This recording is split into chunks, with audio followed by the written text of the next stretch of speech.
Hello students, welcome to 24 वाणी। और बच्चों, आज का टॉपिक जो हमारा रहने वाला है वो है ग्रेविटेशन और ग्रेविटी पे बेस्ड। तो पहले मैं आपको बता देता हूँ ग्रेविटेशन और ग्रेविटी क्या है।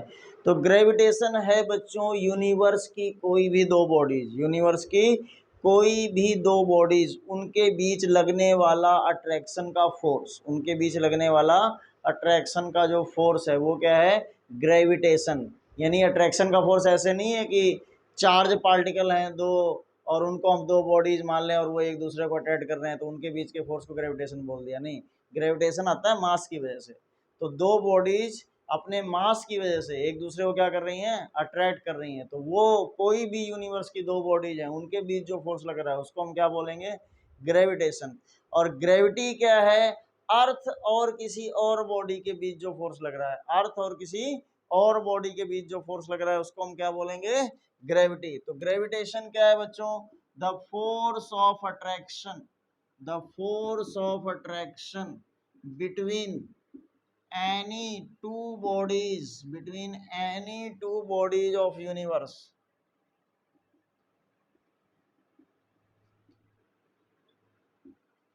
while gravity while gravity is the force of attraction, is the force of attraction between earth and any other body। अर्थ और किसी और बॉडी के बीच जो फोर्स लग रहा है वो क्या है, ग्रेविटी है। अर्थ किसी बॉडी पे जो फोर्स लगा रही है, जैसे अर्थ मून पे जो फोर्स लगा रही है वो ग्रेविटी है, अर्थ हम पे जो फोर्स लगा रही है वो ग्रेविटी है। ठीक है, यूनिवर्स की कोई भी दो बॉडीज के बीच जो फोर्स है वो है ग्रेविटेशन। अर्थ और किसी और बॉडी के बीच जो फोर्स है वो क्या है, ग्रेविटी। क्लियर है बात। अब देखिए, अब हम बात करेंगे इसमें एक एक्सीलरेशन ड्यू टू ग्रेविटी की। Acceleration due to gravity,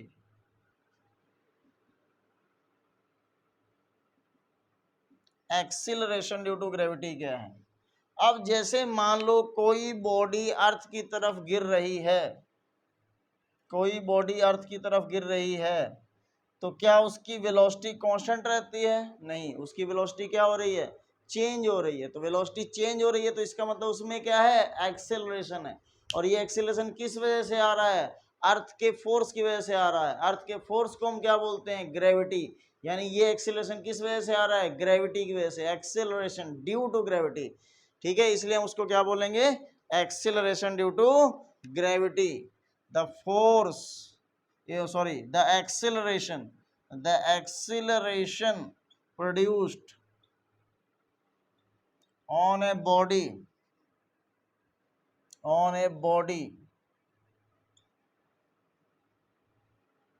falling towards earth। कोई बॉडी जो अर्थ की तरफ गिर रही है उसमें जो एक्सेलरेशन है उसको हम क्या बोलते हैं बच्चों, is called acceleration due to gravity. उसको हम क्या बोलते हैं, एक्सीलरेशन ड्यू टू ग्रेविटी। उसको हम क्या बोलते हैं, एक्सीलरेशन ड्यू टू ग्रेविटी। ठीक है, और इसको बच्चों हम रिप्रेजेंट करते हैं स्मॉल जी से। इसको हम किससे रिप्रेजेंट करेंगे, स्मॉल जी से। इट इज रिप्रेजेंटेड बाय, किससे रिप्रेजेंट करेंगे, स्मॉल जी से। ठीक है, और एक्सीलरेशन ड्यू टू ग्रेविटी जो हमारा है वो एक वेक्टर क्वांटिटी होगी। वो क्या होगी, वेक्टर क्वांटिटी होगी। और उसकी डायरेक्शन किधर होगी, अर्थ के सेंटर की तरफ। किधर होगी, अर्थ के सेंटर की तरफ। देखो बेटे, एक्सीलरेशन की डायरेक्शन हम प्रीवियसली भी डिस्कस कर चुके हैं। एक्सीलरेशन की डायरेक्शन वही होती है जो फोर्स की डायरेक्शन होती है। अब किसी भी बॉडी को अगर हम अर्थ की तरफ गिरने देंगे ना तो हमेशा अर्थ के सेंटर की तरफ जाने की कोशिश करेगी। यानी अर्थ जो फोर्स लगाती है वो हमेशा कहाँ लगाती है, सेंटर की तरफ। अर्थ जो फोर्स लगाएगी वो हमेशा कहाँ लगाएगी, अपने सेंटर की तरफ लगाएगी। ठीक है, क्लियर होगी बात। यानी एक्सीलरेशन की भी डायरेक्शन किधर हो गई, अर्थ के सेंटर की तरफ हो गई।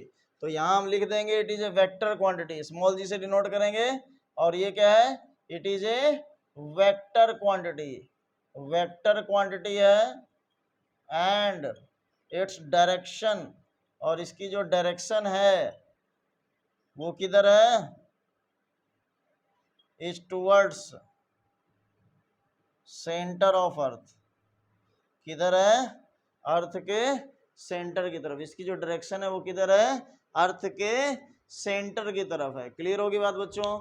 इसके बाद नेक्स्ट देखो, नेक्स्ट हम डिस्कस करेंगे इसमें स्मॉल जी और कैपिटल जी का रिलेशन। स्मॉल जी और कैपिटल जी आपस में किस तरह से रिलेटेड है, ये नोट डाउन कर लीजिए आप सभी।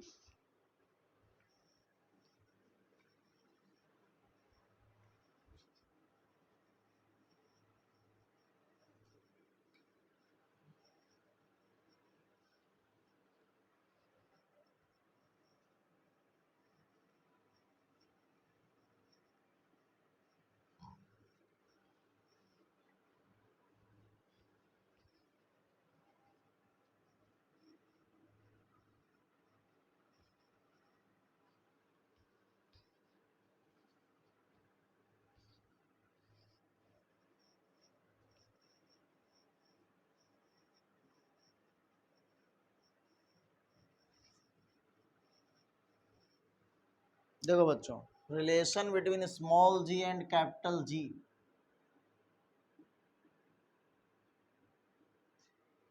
स्मॉल जी और कैपिटल जी के बीच का relation, relation between small g and capital G. देखो तो ये मान लेते हैं हम बच्चों, हमारी अर्थ है, ये हमारी अर्थ है, अर्थ का मास है कैपिटल एम, और अर्थ की सरफेस पे कोई बॉडी रखी हुई है, उस बॉडी का मास है स्मॉल एम, स्मॉल एम, और अर्थ की रेडियस है आर। ठीक है, अब हमें क्या करना है बच्चों, स्मॉल जी और कैपिटल जी के बीच का रिलेशन फाइंड आउट करना है। ठीक है, तो देखो, consider a body of mass m is kept on earth surface, let capital m क्या हो गया, mass of earth, capital R क्या हो गई, कैपिटल R क्या हो गई, रेडियस ऑफ अर्थ। अब देखो जो फोर्स लगेगा,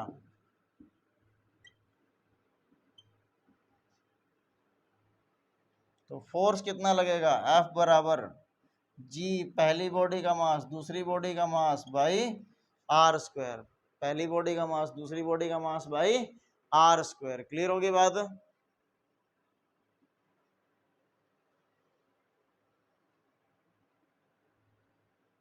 ये भी लिख लेते हैं, फोर्स बिटवीन जो बॉडीज है according to Newton's law, Newton's law of gravitation के अकॉर्डिंग लिख लेते हैं, according to Newton's law of gravitation. Newton's law of gravitation के हिसाब से फोर्स यही लगता है ना, जी पहली बॉडी का मास दूसरी बॉडी का मास और उनके सेंटर्स के बीच की डिस्टेंस का स्क्वायर। तो जी पहली बॉडी का मास स्मॉल एम, दूसरी बॉडी का मास, दूसरी बॉडी हमारी क्या है, अर्थ है, कैपिटल एम, और उनके सेंटर्स के बीच की डिस्टेंस किसके बराबर हो जाएगी, अर्थ की रेडियस के बराबर ही हो जाएगी, क्योंकि बॉडी जो है वो सरफेस पे रखी है और बहुत छोटी है। ठीक है, अर्थ के डायमेंशन के, अर्थ के साइज के कंपैरिजन में ये बॉडी का साइज क्या है, नेग्लिजिबल है। तो इस केस में बॉडी का सेंटर और अर्थ के सेंटर के बीच की दूरी किसके बराबर हो जाएगी, अर्थ के रेडियस के बराबर ही हो जाएगी। अब देखो न्यूटन सेकंड लॉ के हिसाब से अगर देखें, from Newton second law, Newton second law के हिसाब से देखें, from Newton second law, Newton second law के हिसाब से देखें तो फोर्स क्या होता है, मास इनटू एक्सीलरेशन। अब बॉडी अर्थ पे रखी हुई है, तो अर्थ पे रखी हुई है तो एक्सीलरेशन अर्थ पे कितना होता है, स्मॉल जी। अर्थ पे रखी हुई है तो एक्सीलरेशन कितना हो गया, स्मॉल जी हो गया। फर्स्ट और सेकंड को देखो, फर्स्ट और सेकंड को, ये भी बॉडी पे लगने वाला फोर्स है और ये भी बॉडी पे लगने वाला फोर्स है। ठीक है, और दोनों फोर्सेस की वैल्यू क्या है, सेम है। From first and second, first और सेकंड से देखो, लेफ्ट हैंड साइड इक्वल है, राइट हैंड साइड को इक्वल रखो, एम जी बराबर G M M by R square, M से एम गया तो जी बराबर क्या आ गया, G M by R square. ये स्मॉल जी और कैपिटल जी का रिलेशन आ गया बच्चों, ये क्या आ गया, स्मॉल जी और कैपिटल जी का रिलेशन आ गया, स्मॉल जी और कैपिटल जी का रिलेशन आ गया। इसमें अगर हम कुछ चेंज लाना चाहें तो चेंज भी ला सकते हैं बच्चों। देखो क्या चेंज आ सकता है।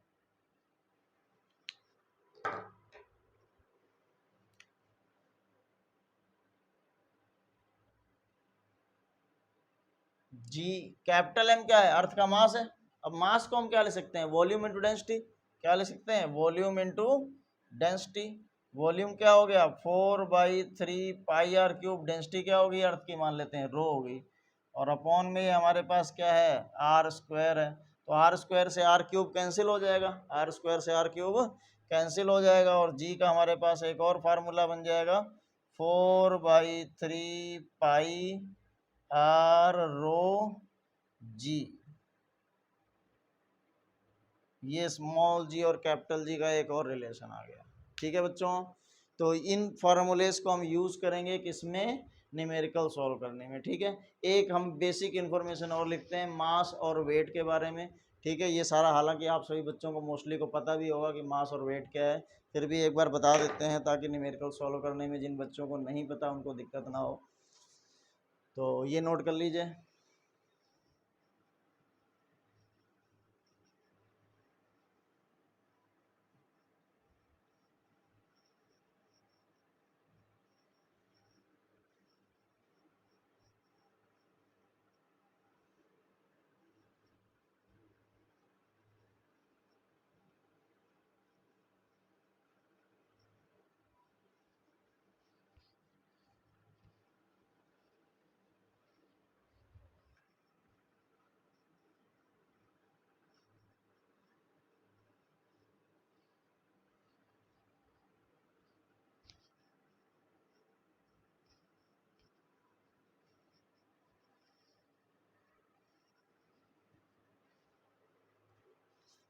देखो बच्चों, मास एंड वेट। तो मास क्या होता है बच्चों, मास होता है कि किसी बॉडी में मैटर कितना भरा हुआ है, किसी बॉडी में मैटर कितना भरा हुआ है। जितनी किसी बॉडी में मैटर की अमाउंट होगी वही उसका क्या होता है, मास होता है। तो मास क्या हो गया, mass is the quantity, quantity of matter in a body, या अमाउंट ऑफ मैटर बोल दो। ठीक है, आपको पता ही हर बॉडी किससे मिलके बनी हुई है, मैटर से मिलके बनी हुई है। तो मैटर उस बॉडी में कितना है वो उसका क्या होता है, मास होता है। और वेट क्या है, तो वेट जो है वो क्या होता है, weight is the force exerted by earth, exerted by earth on a body। किसी बॉडी पे अर्थ जो फोर्स लगा रही है वो उसका क्या होता है, वेट होता है। तो वेट क्या है, अर्थ का फोर्स, अर्थ जो लगा रही है किसी बॉडी पे। और फोर्स कितना होता है, मास इनटू एक्सीलरेशन। अब अर्थ पे बॉडी रखी हुई है तो एक्सीलरेशन किसके बराबर होगा, स्मॉल जी के। तो यानी किसी बॉडी का वेट कितना आ जाएगा, m इंटू जी। बॉडी का मास और जो एक्सीलरेशन ड्यू टू ग्रेविटी की वैल्यू है उसको हम क्या कर देंगे, उससे मल्टीप्लाई कर देंगे। अब आपको पता है एक्सीलरेशन ड्यू टू ग्रेविटी की वैल्यू अलग अलग जगह पे अलग अलग आती है। एक्सीलरेशन ड्यू टू ग्रेविटी की वैल्यू जो है वो चेंज होती रहती है। इस वजह से अगर वेट में कहीं कोई चेंज आ रहा है तो उसका कारण यही है कि उसमें जी में जो है बॉडी के, जिस एक स्पॉट से दूसरे स्पॉट में गई है तो वहाँ पे जी में क्या आया है, चेंज आया है। इस वजह से वेट क्या होता है, चेंज होता है। क्लियर होगी बात। तो कुछ क्वेश्चंस करते हैं इस पे बेस्ड, जो स्मॉल जी और कैपिटल जी को रिलेट करते हैं, मास और वेट से रिलेटेड क्वेश्चंस हैं। ठीक है, तो ये नोट कीजिए, फिर क्वेश्चंस करते हैं।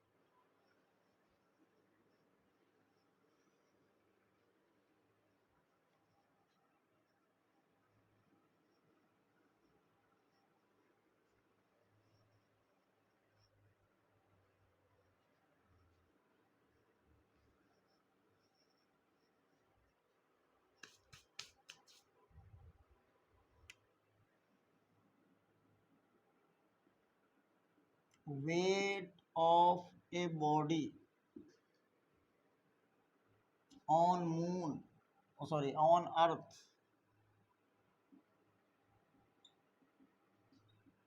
Is 540 Newton.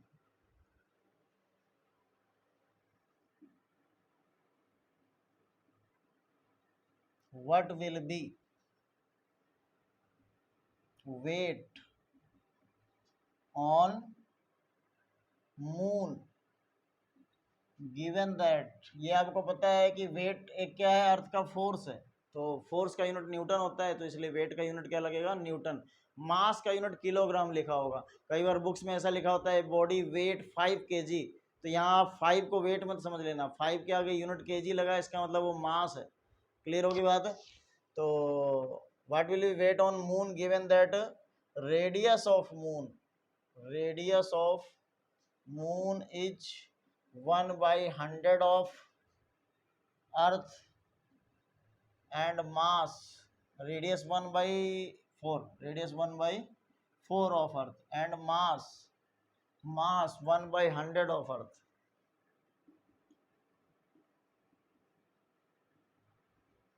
ठीक है, तो अब इसको सॉल्व करते हैं। देखो बच्चों, जो स्मॉल जी है और कैपिटल जी है उसका रिलेशन है स्मॉल जी बराबर GM/R²।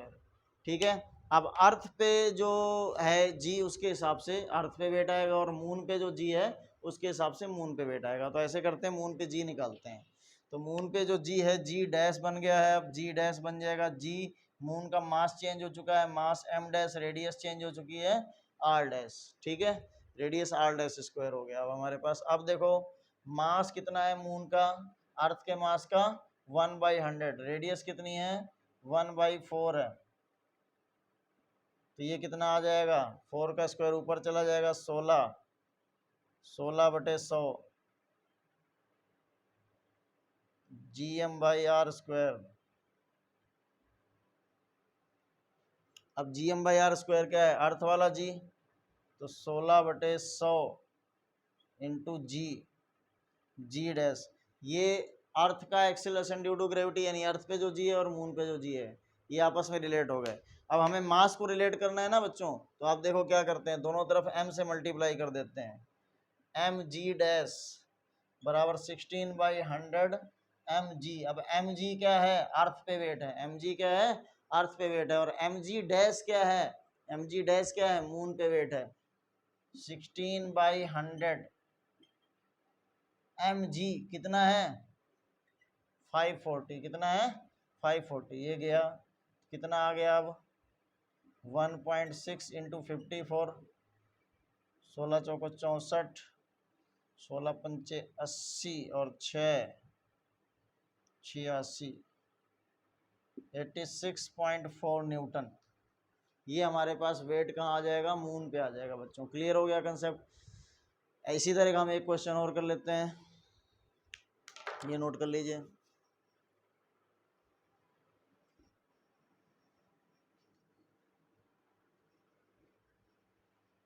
इसी तरह का एक क्वेश्चन और कर लेते हैं।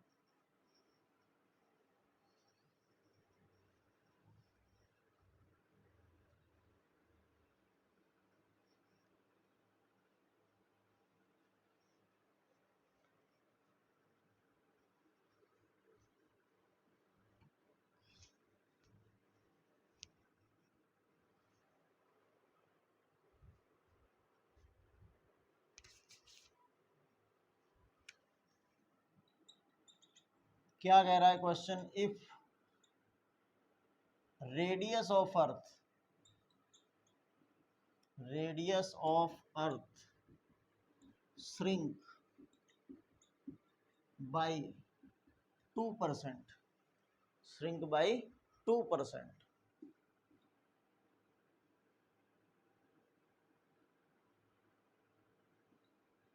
keeping the mass same. ठीक है, मास सेम है अर्थ का, रेडियस क्या है 2% कम हो गई है, श्रिंक हो गई है। What will be change, what will be change in acceleration due to gravity on earth, earth पे एक्सिलरेशन ड्यू टू ग्रेविटी में कितना चेंज आएगा। तो देखो बच्चों, जो g है हमारा वो क्या है GM/R², जी जो है वो क्या है GM/R²।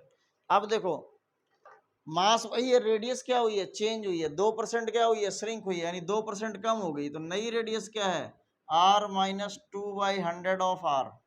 तो ये आ जाएगा 100r माइनस 2r, कितना आ गया 98r/100। ये नई रेडियस होगी, ये नई रेडियस होगी, मास वही है।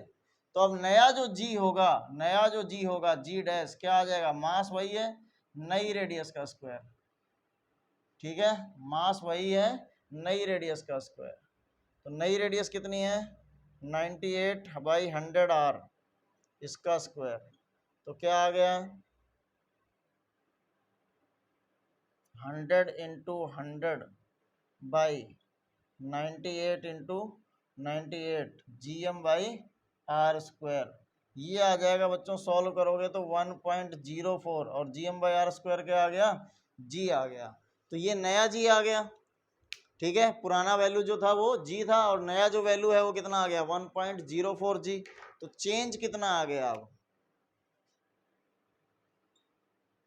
डेल्टा जी वो क्या आ गया, नए जी में से पुराना जी क्या कर दें, माइनस कर दें। नया जी कितना है, 1.04 जी माइनस जी कितना आ गया, 0.04 जी। ये आ गया चेंज। और इसको अगर परसेंटेज में बदलना है बच्चों तो कितना आ जाएगा, अगर आप परसेंटेज चेंज निकालना चाहते हो तो क्या आ जाएगा, जो चेंज आया है डेल्टा जी, उसको ओरिजिनल वैल्यू से डिवाइड करके 100 से मल्टीप्लाई कर दोगे। ठीक है बच्चों, तो क्या आ जाएगा, डेल्टा जी कितना है, 0.04 जी बाई जी इंटू 100, और इसको सॉल्व किया, जी से जी गया तो कितना आ जाएगा बच्चों, 4%। कितना आ जाएगा, 4%, यानी 4% जी जो है वो बढ़ जाएगा। ठीक है, इस केस के अंदर ये क्लियर हो गया कंसेप्ट आपको, कि हमारा जो स्मॉल जी और कैपिटल जी के रिलेशन में बेस्ड न्यूमेरिकल है वो हम इस तरीके से सॉल्व करेंगे। ठीक है, देखो अब जी की वैल्यू जैसे हम डिस्कस कर रहे थे हर जगह पे सेम नहीं होती, तो जी की वैल्यू क्या होती रहती है, चेंज होती रहती है। तो वो हम फैक्टर्स लिखते हैं, जी किस किस वजह से चेंज होता है। ठीक है, फिर नेक्स्ट लेक्चर्स में हम उनको डिस्कस करेंगे, एक्सप्लेन करेंगे कंप्लीटली। तो ये नोट कर लीजिए।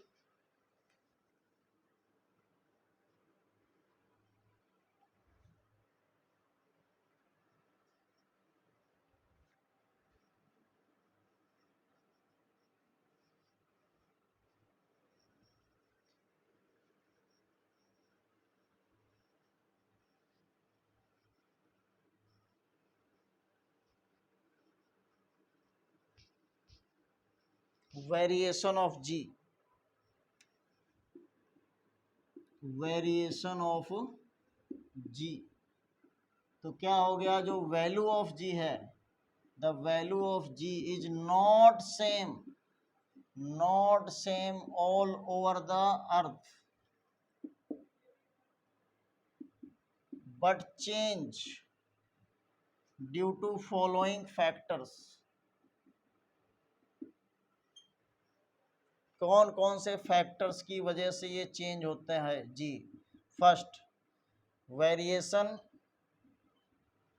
विद हाइट, हाइट यानी कि एल्टीट्यूड,